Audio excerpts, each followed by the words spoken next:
अरे भौजी भोंसरी वाली वाह बहुत अच्छा। सुनता रहा भाई लोग, होली तक खाली बहाना बा।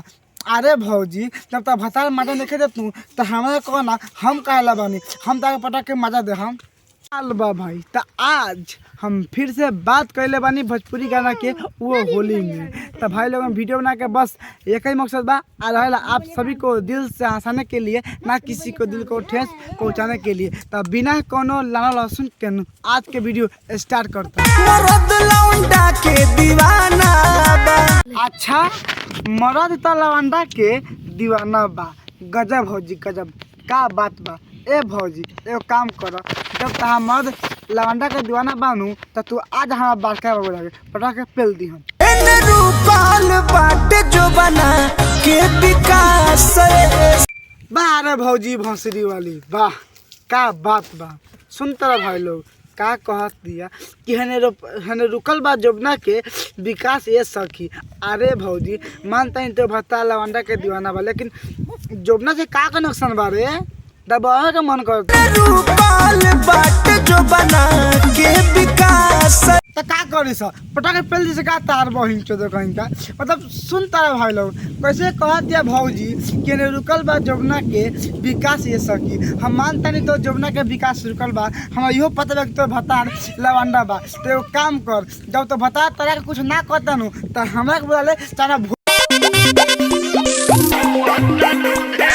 देखा तेरा भाई लोग कैसे भौजी फिचकरे से करतिया। लगाता भौजी ये कुछ होता आ भौजी नु ऐठे के एक्टिंग करतिया। अरे भौजी तनी बच के पटा के पेल देम नु झाँट छिलक पड़ी।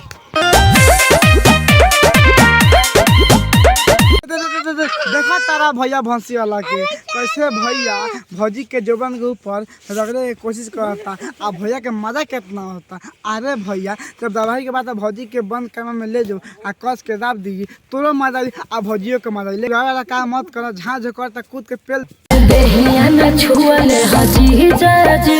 बाहर तारा बहनी के झाड़ देहो ना छका तो जीजा के जगह पर हम रहती तो पटक के पेल देती कि मुँह देते। हम बानी जवानी बा दूधे, हम बानी सूद।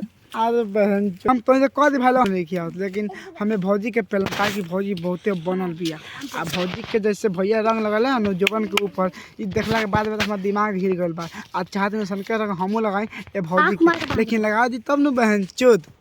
रात के लड़ाई में भइल बा दूध। अरे भैया जी चलो हम मानता नहीं कि आजकल मर्द में मेहरारू में रात के लड़ाई होता, लेकिन हम तारा मुँह से सुनल चाहता नहीं। और मर्द और मेहरारू के बीच में लड़ाई भइल बा तब का भइल बा तनी आगे खोल के बताओ तब नु हम तारा के कूद के पेलूँ। बाहर तारा बहनी के गाड़ी में कधा के सामान पे लो वाह बहुत अच्छा कि चोली से फेंकता दूध।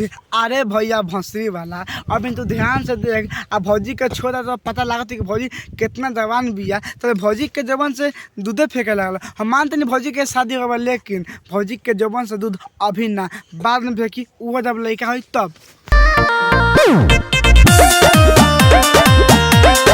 देखा तारा कैसे भैया भौजी के हाथ से गिरावता आ सरवा जोबन के करे के धरे के कोशिश करता मेरे गाल के।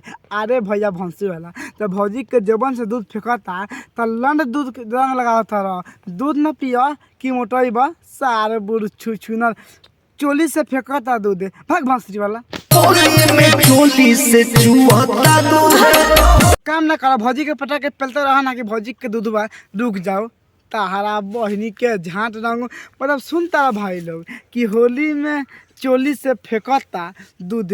अभी ने भैया भौंसी वाला कहनी है कि ये भैया एगो काम कर, जब भौजी के दूध चुहता था 1 लोटा चाहे 1 गिलास रोक के तो इतने रोक के हमारा पिया दे बड़ी पिए के मन करता तब भौंसी वाला देते नहीं के आ फिर से कह दिलक कि होली में चोली से चुहता दूध।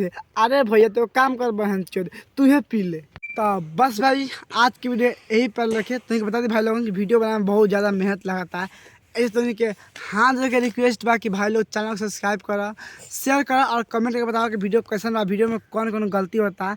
जब तक के लिए बाय और फिर से मिलते हैं नेक्स्ट वीडियो में। जब तक के लिए भाई को सपोर्ट करो।